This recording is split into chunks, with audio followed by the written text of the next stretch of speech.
خدا کی قسم ایک وقت وہ تھا مسلمانوں کی ایسی پہچان تھی کہ مسلمانوں کو دیکھ کر لوگ کلمہ پڑھ کر مسلمان ہو جایا کرتے تھے۔ ہمارے مسلمانوں کی ایک تاریخ ہے، میں پرانی بات نہیں بتاتا آپ کو، ابھی یہ پاکستان ہندوستان الگ ہونے سے پہلے کی بات بتاتا ہوں۔ ایک بزرگ تھے، وہ ان کا محکمہ مال جو ہوتا ہے اس میں ان کی جاب تھی، ان کا نام تھا حضرت حاجی سراج الدین چشتی، ان کا نام تھا سراج الدین چشتی ان کا نام تھا۔ وہ بیت المال کے اندر جو تھا محکمہ مال تھا اس کے اندر وہ بڑے عہدے پر تھے۔ اب وہ کیا تھے؟ بڑے ایماندار تھے۔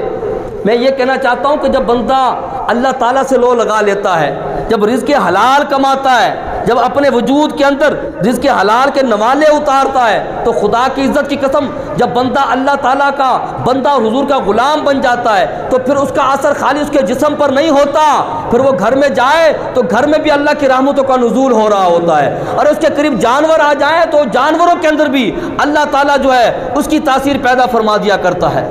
بندہ جب ایماندار ہو، جس کا ایمان سلامت ہو، کہتے ہیں اس کے اوپر الزام لگا دیا نیچے کے طبقے کے لوگوں نے کہ یہ بندہ کیا کرتا ہے؟ کرپشن کرتا ہے، لوٹ کھسوٹ کرتا ہے، یہ بندہ ٹھیک نہیں ہے۔ الزام کس نے لگایا؟ الزام کس نے لگایا؟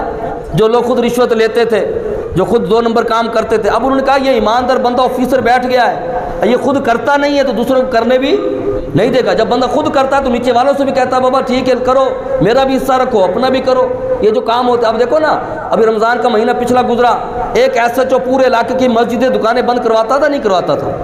ہوتی تھی دکانیں بند۔ اچھا اگر وہی S H O S I اور تھانہ چاہے تو پورے محلے کی مسجدیں دکانیں بازار بند کروا سکتا ہے، تو کیا وہ چاہے تو پورے علاقے کے اندر منشیات ختم نہیں کروا سکتا؟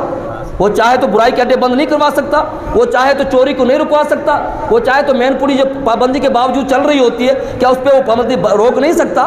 کہیں کوئی مین پوری بیچنے والا بیٹھا ناراض نہ ہو جائے کہ پتہ نہیں امام صاحب ہمارے کاروبار کے پیچھے پڑ گئے۔ میں ایسے بات کر رہا ہوں کہ یہ چاہیں تو یہ کام بند ہو سکتا ہے۔ یار جب مسجدیں بند ہو سکتی ہیں، ہمارا کاروبار رزق حلال کما رہے تھے نا وہاں پر، آپ وہ کیسے بند ہو گیا؟ بھائی کرونا آ رہا ہے، اچھا کرونا آ رہا ہے، ٹائم جتنا کم رکھو گے آپ کو پتا اس میں کیا ہوتا ہے؟ کم ٹائم ہوتا ہے، لوگ زیادہ آتے ہیں۔ مثال کے طور پر کوئی چیز کھل رہی 2 گھنٹے کے لیے تو اس میں لوگوں کا رش ہوگا، وہ چیز 24 گھنٹے کھول دو گے تو لوگوں کو پتا ہوگا 24 گھنٹے کھلی آرام سے لے لیں گے۔ یہ آپ کو بتا رہا ہوں، یہ جو بنانے والے ہوتے ہیں نا قانون، یہ ان کو پتا ہوتا ہے سارا کچھ، مگر یا مسئلہ ہی کچھ اور ہے، گل کچھ اور ہے۔ المختصر جب ان کے اوپر الزام لگا، جج نے بلا لیا۔ اب جج کون تھا؟ انگریز۔ کون سا جج؟ انگریز، اور وکیل بھی انگریز اور ہندو۔ اب اس کو بلا لیا گیا، بلانے کے بعد اس کو جو سمری بھیجتے ہیں، جو نوٹیفیکیشن بھیجتے ہیں کہ بھائی آپ کے اوپر جو کیس ہے، آپ کو بلایا، آپ سے کہنے لگے کہ بھائی آپ کے اوپر الزام لگائے، اور الزام لگانے والے کوئی اور نہیں ہیں۔ وہ کون ہیں؟ آپ کے ادارے کے بندے ہیں، آپ کے ڈپارٹ کے بندے ہیں۔ آپ صفائی میں کچھ کہنا چاہیں گے؟ یہ لوگ آپ کے خلاف گواہی دے رہے ہیں، کہہ رہے آپ 2 نمبر کام کرتے ہو، کرپشن کرتے ہو۔ تو آپ نے مسکرا کر فرمایا ایسی بات نہیں ہے، یہ غلط بیان نہیں کر رہے ہیں۔ انہوں نے کہا کہ آپ کو گواہی دینا چاہو گے؟ کیا کہا؟ گواہی دو گے؟ انہوں نے فرمایا میں گواہی نہیں دوں گا، اس بات کی گواہی میری گھوڑی دے گی۔ جیسے آج ہم بیٹھ کے جاتے ہیں نا کوٹوں میں، موٹر سائیکل پہ، کاروں پہ، تو وہ گھوڑی پر بیٹھ کے آیا تھا۔ اچھا وہ انگریز تھا، اسے کیا پتا کہ مسلمانوں کے ولی کا کیا مقام ہوتا ہے؟ ان کو کیا پتا کہ اللہ کے نبی کے غلاموں کا کیا مرتبہ ہوتا ہے؟ جج جو ہے تعجب میں پڑ گیا، کیا گھوڑی گواہی دے گی؟ فرمایا ہاں، اب بات آ گئی ہے عزت کی، تو یہ بات عزت کسی اور کی نہیں، محمد مصطفیٰ کے غلام کی عزت کی بات آ گئی ہے، محمد مصطفیٰ کے فقیر کی بات آ گئی ہے۔ تو فرمایا اب گواہی کے لیے میں اپنی گھوڑی کو بلانا چاہتا ہوں۔ اب ظاہر سے کورٹ کے اندر جج بھی موجود انگریز، وکیل بھی کون؟ وکیل بھی انگریز، ہندو۔ اب ہندوؤں کی انگریز کی کورٹ ہے، اس نے کہا میری گھوڑی باہر بندھی ہوئی ہے، اس کو اندر لے آؤ۔ گھوڑی کو اندر جب لایا گیا کورٹ کے اندر، تو آپ نے کہا اس وقت، کس نے؟ سراج الدین چشتی رحمۃ اللہ نے فرمایا کہ اس کی گواہی میری گھوڑی دے گی۔ کہا وہ کیسے؟ فرمایا کسی بندے کو بھیجو یہاں سے، کسی کے کھیتوں میں جائیں اور وہاں سے گھاس چوری کر کے لے کر آئیں، یعنی ویسے کاٹ کے لے آئیں، گھاس کاٹ کر لے آئیں، یا بغیر پوچھے کسی کا گھاس اٹھا کر لے آئیں۔ کہتے کہ بندہ گیا بغیر پوچھے گھاس اٹھا کر لے آیا اور لا کر گھوڑی کے سامنے رکھا۔ گھوڑی نے اس کو سونگا، سونگنے کے بعد منہ ہٹا لیا، منہ پلٹ لیا، منہ دور کر لیا۔ تو کہتے ہیں اس وقت اس بزرگ نے فرمایا کہ حضور دیکھو، اگر مال چوری کا ہو، ہمارا جانور نہیں کھاتا تو ہم کیسے کھا سکتے ہیں؟ اب وہاں شور مچ گیا۔ انگریزوں کے جو وکیل تھے، جو ان کے پٹھو تھے، انہوں نے دیکھا کہ اسلام کا بول بالا ہو رہا ہے، کیونکہ اللہ کے جو ولی ہوتے ہیں وہ کرامت بھی اسی لیے دکھاتے ہیں کہ اللہ کے اسلام کا بول بالا ہو جائے. اللہ کا نبی معجزہ بھی اس لیے دکھاتا ہے کہ لوگ کفر سے نکل کر اسلام کی طرف داخل ہو جائیں.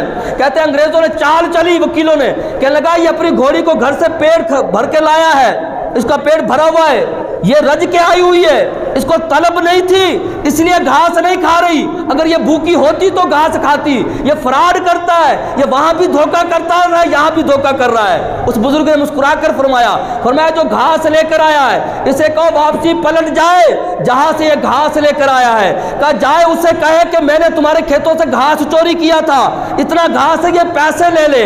فرمایا اگر پیسے لے لیتا ہے تو تب بھی ٹھیک, ورنہ اسے کہے کہ ہمیں معاف کر دے, ہم وہ گھاس استعمال کرنا چاہتے ہیں. کہتے جب اس مالک کے پاس گئے, مالک کو جا کر یہ ماجرا بتایا, مالک تعجب میں پڑ گیا. اس نے کہا مجھے پیسے نہیں لینے, بس میں نے یہ دیکھنا کیا ایسے بھی ہو سکتا ہے کہ تو گھوڑی بھی کورٹ کے اندر جا کر گواہی دے سکتی ہے. وہ بندہ بھی آ گیا, اس نے کہا میں نے اس کو معاف کر دیا, میں نے اس گھاس کے پیسے معاف کر دیے. کہتے وہی گھاس اٹھا کر واپسی جب گھوڑی کی طرف ڈالا گیا تو گھوڑی فوراً وہ گھاس کھانے لگ جاتی ہے.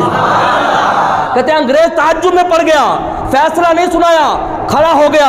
کھڑے ہو کر اس اللہ کے ولی سراج الدین چشتی رحمۃ اللہ علیہ سے کہنے لگا میں نہیں جانتا کہ مسلمان کیا ہے, میں نہیں جانتا کہ تیرا ادارے میں کیا کردار تھا, مگر یہ کردار دیکھ کر, کیا کردار کہ جب اس نے کہا اللہ کے ولی نے کہا جس گھوڑی پر میں بیٹھ جاؤں, ارے وہ گھوڑی حرام نہیں کھاتی ہے تو خود چشتی کیسے جو ہے حرام کھا سکتا ہے, کہ یہ تو میرا جانور. اس نے کہا اس گھوڑی کے عمل نے بتایا کہ تیرا خدا بھی سچا ہے, تیرا مصطفیٰ بھی سچا ہے, تیرا اسلام بھی سچا ہے, اور انگریز کلمہ پڑھ کر مسلمان ہو جاتا ہے. یہ ہمارا کردار تھا کبھی مسلمانوں کا. امیر نبی نے کیا فرمایا, عقل مند کون ہے جو دنیا میں رہے اور کس کی تیاری کرے, قیامت کی تیاری کرتا رہے. پتہ چلا عقل مند وہ ہے جو دنیا میں رہے قیامت کی تیاری کرے, اور پاگل کون ہے جو دنیا میں رہے اور دنیا کا بن کر رہ جائے, وہ پاگل کہلاتا ہے, عقل مند